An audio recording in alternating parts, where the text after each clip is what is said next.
Switch 2我已经到手玩了几天了，前2天呢给大家做了超级详细的上手视频了。那天呢我和剪辑2个人通宵干到早上8点钟，准备睡觉的时候视频上线了，然后我看评论说马车的兑换码看得到，然后我就赶紧让小伙伴帮我去抢救一下，结果才10分钟他就已经没救了，直接痛失一份马车。也怪我当时着急的玩游戏，就用实体版卡带玩的，就把兑换码这一茬给忘了。我还特意回去看了一下我那天的素材，给你们看一下。马里奥的数字版激活码不给你们看，哈哈，还不给你们看。这个就拿走吧，省得到时候后期还要 P， 别搞丢了。虽然说也从我们视频素材里面也能找得到这个编码，确实可以在我们视频素材里面找到哈。那今天这一期视频就来跟大家说一下 Switch 2的游戏表现到底是什么水平，马车世界好不好玩，说明书竟然要比想象中的还要有意思，多加了这个 C 键到底是干嘛用的呢？充电续航又如何？一个视频完整了解 Switch 2各种设计以及游戏体验。说明书这个游戏其实比我想象中的要有意思，我竟然在不知不觉中就已经玩了10几个小时了。但是我感觉这个游戏就像是任天堂写给自己的情书，里面大部分的内容都是，大家快来看呀，我设计的 Switch 实在是太厉害了。如果说你是买来好玩的话呢，那还是别买了，大家直接看我的视频就好了。就比如说这里，当时拿到手的时候，我也有疑惑过这个空隙为什么会这么大，但是呢，这里面有一个官方解释，仔细看任天堂 Switch 2主机和 Joy-Con 的连接处，其实这个空隙很重要。为什么呢？因为这个空隙可以让这个 Joy-Con 很难被取下，如果没有这个空隙给它扭动的话， Joy-Con 就很容易在杠杆原理的作用下直接被拽下来。而 Joy-Con 的这个磁铁呢，其实只有机身上面有，主机上面的磁铁会吸住这个 SL 和 SR 的键，这2个键呢，其实就是简单的2个铁片，然后把它给吸上去的时候，这个键就会微微的往外走一走，而且因为它是按键，按键就是会动的，所以 Joy-Con 在握持的时候就会有一点活动的空间，这个设计还蛮有意思的。还有我一直很担心的这个 Joy-Con 连接插针的问题，其实老人在设计的时候也都给想到了。游戏里面有个非常直观的动画告诉我们连接器这个部分是怎么工作的，里面这个青色的地方它其实是非常虚的这样子扣住的，所以说它在扭动的时候，其实它中间接好的这个部分是不会跟着一起移动的，等于说它给内外都留了虚位，即使你用很大的力气也是不会轻易掰断的，而且还真有老哥试过了，确实掰不断哈。How many times the Joy-Con is aggressively ripped off or forced off the console backwards. Joy-Con 的这里呢，就是鼠标的传感器，而且这里说了，你带腕带和不带腕带的时候呢，这个对焦距离是不一样的，所以说他们为了让这个摄像头能够对上焦，去定制的这个镜头。Joy-Con 的这里就是它的鼠标传感器，然后我们凑近看的话，你看到里面有一个红色的点点一直在闪，而我们肉眼是看不到的。还有一个很搞笑的就是呢，任天堂说他们这个不上快充啊，是因为要延长这个电池的寿命，比如充电的时候尽量不要让它充得太满，而且快速充电会让电池更易受损，所以我们设计让其无法快速充电。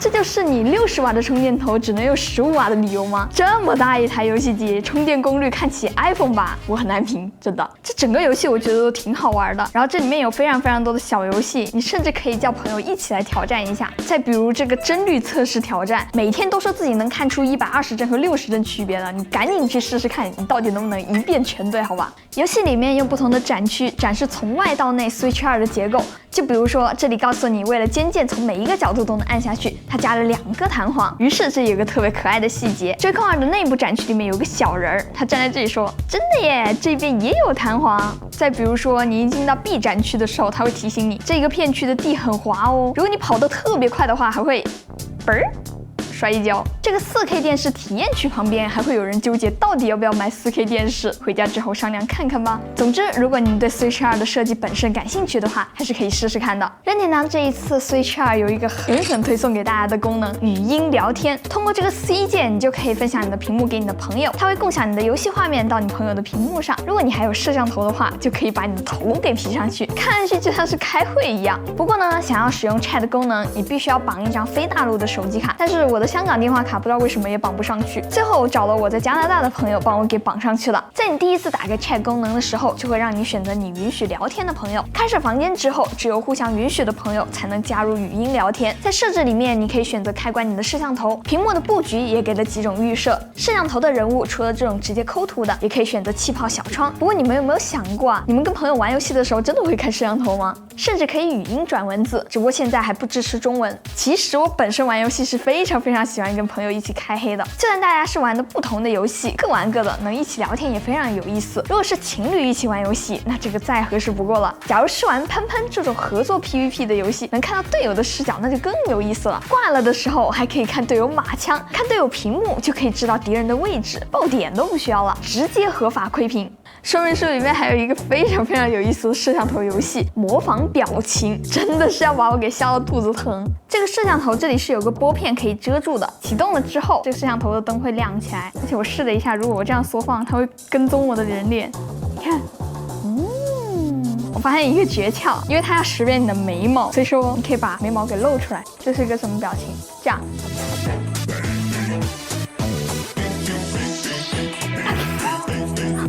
高了一点这个角度，这个太难了。然后眉毛还不够。哎，这个好，这个我会。然后还要研究往这样看。哎呀，角度有点高了，但是居然都是20，93分哎 ，amazing！ 再看下一个，这个表情也太睿智了。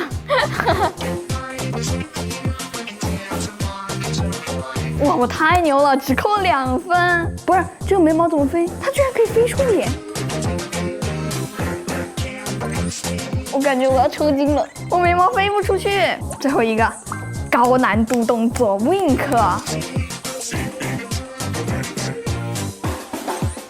很接近了，看能不能拿到3星。Wonderful, amazing, amazing。441，没有拿到3星，没关系，我之前拿过，嘿嘿。再来说一下这一次 Switch 2唯一的护航大作《马里奥赛车世界》。先说结论，好玩是真的很好玩。这2天工作室的小伙伴都没有心思上班了，轮流在客厅里面猛玩。这次《马里奥赛车世界》实际上是分成了2个部分：排名大赛和大世界探索。先来说一下大家更好奇的大世界探索。这一次任天堂确实给马车世界做了一整张大地图，但它大世界并不是类似于塞尔达的那种大世界，它更像是把以前的各种地图重新做成了一个一个的箱庭，然后再通过各种公路、海路把这些箱庭给连接了起来。比较有意思的是，我会觉得这一座的马车地图立体感比之前强了很多，而且还不是单纯的上天入地的那一种，每一个主题的城市外观也进行了精心的设计。在大世界开车的时候，这些城市远远看起来就像是一座巨大的游乐场一样，贼有吸引力。大世界里面还有一些小游戏，就比如说你可以开着卡车到处乱闯。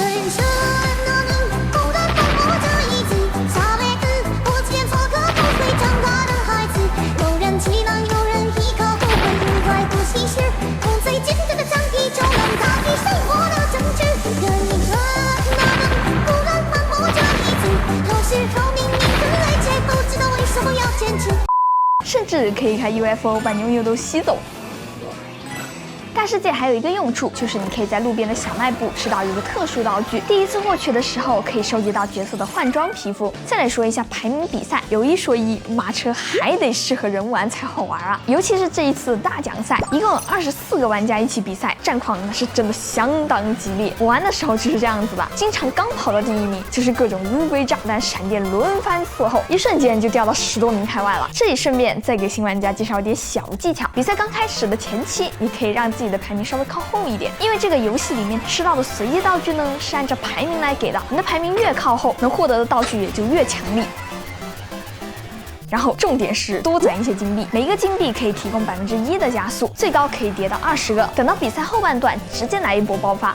然后就是性能方面，这下任天堂玩家终于吃上点好的了。单人模式下，大世界和排名比赛可以稳定在4K 60帧，即使是一些高负载的场景，也不会出现掉帧的情况。双人分屏下，帧数会稍微低一些，在50帧左右；4人分屏的帧数会更低一些，会降到30帧，还会降低一些画面的分辨率。不过对于一个派对属性的游戏来说，玩起来的体验相当不错了。2077是我这一次非常期待的一个游戏。首先，2077这种3A 游戏竟然能够被压到 Switch 上面玩，这也太离谱了。它可以很大程度的代表之后第3方游戏移植到 Switch 2上面的一个表现。后续要发的还有法环、大镖客2、最终幻想能不能跑得动，我也很担心。实际在掌机模式下和2台主流的掌机摆在一起， Switch 2在性能模式下原始分辨率大概是540P 到480P， DLSS 输出分辨率为 720P， 目标帧率40，实际在大范围高负载的情况下，可能会降低到30到35帧。ROG 掌机呢就力达专飞了，1080P 分辨率、帧率、画质解析都可以全面领先另外2台机器。Switch 2对比 Steam Deck OLED， 由于它使用了不一样的贴图，在实际画质上和 Steam Deck OLED 各有胜负。Switch 2这里说的10倍性能提升，其实是带了英伟达的超分算法 DLSS 的。英伟达的 DLSS 确实会比 AMD 的 FSR 有更少的 bug。Steam Deck OLED 在移动的场景中呢，它就会有更多的狗牙和锯齿。但是这里一定要注意了 ，Switch 2的这块屏幕对比 OLED 完全就不是一个等级的，看起来灰蒙蒙的，画面不如 Steam Deck 锐利，尤其是看这一块特别的明显。如果只看游戏机画面表现 ，Switch 2远不及 Steam Deck 屏幕舒服，甚至和同为 LCD 的 ROG 掌机 X 也差距很大。外网博主实测峰值亮度仅为400到450尼特 ，HDR 仅仅是 HDR10，并非我们认为真正的 HDR 1000，它属于是入门级 HDR 设备。TV 模式，我们对比其他游戏主机；质量模式，实际输出1080P，对比 PS5，无论是光影还是细节都有很大的差距。不过对比 XSS 输出1440P，Switch 2贴图质量更好，对比度也更高，光影层次也会更明显，可以说是非常接近，互有胜负了。Switch 2在质量模式下仅支持部分光追，读取速度上勉强还行，在同为 SSD 的主机里面确实是比较慢的，但是远远快过元老机械盘 PS4。再来说一下游戏游玩本身，默认的版本是不支持中文语音的，需要你去 eShop 里面下载，在 eShop 里面直接搜索2077就能看到各个语言版本，以免费 DLC 的形式可供下载。游戏内默认是没有开 Joy-Con 鼠标的。我们需要在设置里面把它打开，默认这个灵敏度是5，我一个高敏 FPS 玩家都觉得它特别快，但是你可以自己调，我把它调到2了，来试一下压枪。还可以哦，虽然枪械的灵敏度可以调，但是这个菜单里面就特别的快。我还试了一下，外面这个设置里面呢，你也可以把这个鼠标的灵敏度调成慢，但是呢，它跟游戏是互不影响的。我真的没有想象过一个掌机最后能够这样子操作。我觉得整体游戏体验我还是挺满意的。虽然我拿着其他的掌机在跟它对比，但实际上 Switch 2还是比它们轻薄太多了。Switch 2的充电，上一个视频给大家测试过了，无论是用100瓦的还是用原装的 ，PD 都只能到15瓦，充满电要2个多小时。续航也是大家非常关心的。测试全新机器跑塞尔达王国之泪 Switch 2版，续航为3小时45分钟。高负载游戏2077从100%跑到没电，续航为2小时30分钟。如果考虑到用2年，可能有个15%的衰减，最后可能就是中等负载3小时，重度负载2小时，只能说勉勉强强够用，比较极限。Switch 2还有一个是我特别期待的，就是我终于能够玩上高帧数的塞尔达了。如果你的旧存档玩到一半，整机迁移数据就可以把存档给拷过来。老人也知道这游戏光升级一下画质包还是太没有诚意了，于是就做了一个新玩意儿，让手机可以和 Switch 联动的塞尔达笔记。首先呢，这个笔记要先到 Switch 2的版本才可以使用，然后游戏里面默认是关闭的，我们要在设置里面打开，选择使用塞尔达笔记。首先呢是这个生之记忆，这个就有点像是新加的龙之类，比如说你在地图上面逛的时候，这里就会像神庙那样子响起来，在这里面找一下，这里应该是有一个的，刚刚看了一眼导航，哦，有了，找到了生之记忆。然后你就可以在手机上面听到塞尔达给你的留言，所以说如果你现在再玩一遍的话，还是能体验到一些新剧情的。然后我们再来看下一个功能，引领导航。这个呢就是海拉鲁版的高德地图，你可以在这里面先选择一个目的地，比如说你找不到雅哈哈，你就可以在这里面点隐藏雅哈哈，然后所有的雅哈哈都会显示在地图上密密麻麻的。又或者是我今天想要扭蛋了，但是我忘记了扭蛋机在哪里有，我们也可以把它点开，比如说我要去这个，就可以开启导航。导航开始，从这里向西南前进，距离还很远。这个配音就是纯人机。然后呢，它这个导航还是比较细节的，就比如说，如果这个神庙是非常隐蔽的话，它还会标注出入口的。似乎就在不远处了，哇，在附近，就在这儿了。似乎已经找到。下一个功能，今日运气测试，你每天可以在这里抽一个道具，今天来抽一下，看能抽到什么料理。抽到的一个坚硬料理，然后我们就可以在游戏里面使用。现在我们的防御就可以提升5分钟了。最好用的呢是这个蓝图上传，我们可以在蓝图的这个历史里面把我们自己的蓝图给发送到手机上。哎，就已经出现在这里了。它会生成一个图片，还自带一个2维码，这个对于后期来说真是太有用了。说实话，我现在用的是这个马克兔，飞起来还是会飞歪的。有没有小伙伴可以给我发一个完美马克兔的图纸啊？道具箱就是可以在游戏里面把道具给存进去，然后咱们就可以把这个道具给送给朋友。然后我就很好奇了，我能不能把另外一个存档里面的道具送给这个档的我自己呢？这岂不是就无限道具了？总的来说，如果你问我现在 Switch 2值得买吗，就好像在问我怪物猎人荒野值不值得买一样。东西是好东西，但现在内容太少了。首发唯一的游戏就是马车世界，而且不知道有没有小伙伴觉得这个黑色真的很丑。我最喜欢的玩具感呢，放在一众的 PC 掌机里面就泯然众人了。小朋友们真的能喜欢这个傻大黑粗吗？现在 Switch 续航版和 OLED 版只需要850和1300。我的建议是，如果你还没买，还在犹豫的话，可以等一下 Switch 2上面第一个现象级作品，也可以等一等后续有没有好看的 Joy-Con 手柄和限定机器，顺便再等一等降价。哦，差点忘了，这个屏幕也有点普通，顺便也可以再等一等 OLED 版本吧。如果你是核心玩家，希望首发玩到每一个平台的新游戏，现在直接买也没有多少溢价，值得收藏。但是别先对游戏有太高的期望，期待老人后续还能有像塞尔达、动森一样令人印象深刻的作品吧。